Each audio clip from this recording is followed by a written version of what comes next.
I never meant for this to happen. It was just a joke, a stupid, harmless joke. My friends dared me to flirt with Miss Calloway, our school principal. She was in her late 30s, strict, and had this air of authority that no one messed with. The challenge? Get her to react. A blush, a stammer, anything. I took the dare lightly. I walked into her office one afternoon, pretending I needed advice on my college applications. I complimented her, told her she had a nice smile, that she seemed way younger than the other teachers. I even held eye contact longer than normal, just enough to make it uncomfortable. She didn't flinch. Instead, she smiled. I thought that was it. But then things started changing. First, it was the looks. I'd catch her watching me in the hallway just a second too long. Then came the small favors. I got extensions on assignments without asking. My name was mysteriously removed from a detention list. And then, the private meetings. She started calling me into her office more often. At first, it was about my future, but then she started talking about herself, her loneliness, her past relationships, her regrets. I should have stopped it, but there was something about being the center of her attention, something thrilling. Then, one evening, I was in the library late after school. She found me. "You're different," she said, sitting across from me. Her voice was softer, more personal. I laughed it off. "I guess?" She leaned in, lowering her voice. "I think about you a lot." My heart stopped. This wasn't a game anymore. From that day on, she became obsessed.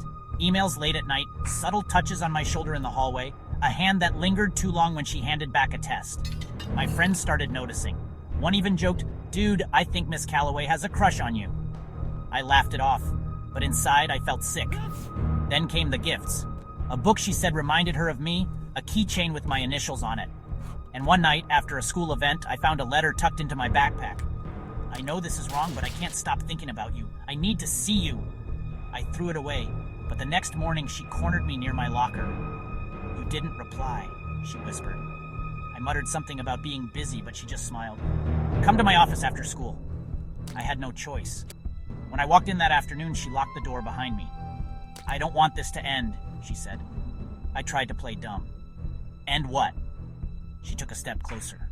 "You know exactly what." Panic set in. I needed to get out. I made up an excuse, something about practice, and rushed out before she could stop me. That night, I blocked her emails. I started avoiding her at school. But then something worse happened. She started dating my dad. At first, I thought it was a joke, a twisted, messed up coincidence. But then I saw them together. Her sitting in my living room, sipping coffee like she belonged there, her hand brushing against his. She looked at me and smiled. "You didn't want me, so I found someone who does," her eyes seemed to say. I wanted to scream, to tell my dad, to expose her, but she had control now. If I spoke up, she could twist the story, make it sound like I was the one who started it. She had me trapped. And the worst part, she was never going to let me go.